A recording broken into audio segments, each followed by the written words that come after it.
పెద్దలందరికీ హృదయపూర్వక నమస్కారములు తెలియజేస్తూ ఇవాళ ఎంతో మందికి కష్టం వస్తే ఆదుకుంది ఆర్టీటీ సంస్థ.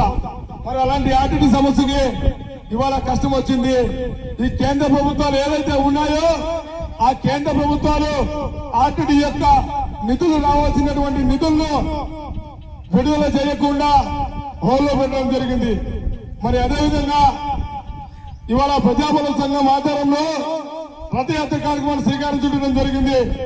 దీని యొక్క ముఖ్య ఉద్దేశంగా మనమందరం మమేకమై ప్రతి ఒక్కరూ గడప గడప నుంచి వచ్చి ఏదైతే కేంద్ర ప్రభుత్వాలు ఆర్టీటీ యొక్క సంస్థ ఎఫ్సీఆర్ నిర్మల్ చేయకుండా నిర్లక్ష్యంగా వహిస్తుందో ఆ కేంద్ర ప్రభుత్వాల మేడలు వంచైనా సరే మనకు అన్నం పెట్టినటువంటి ఆనాడు ఆర్టీటీ సమస్యని కాపాడుకోవాల్సిన బాధ్యత మనందరి మీద ఉందని కూడా ఈ మీడియా ముఖంగా ఈ సభాముఖంగా తెలియజేస్తా ఉన్నాను.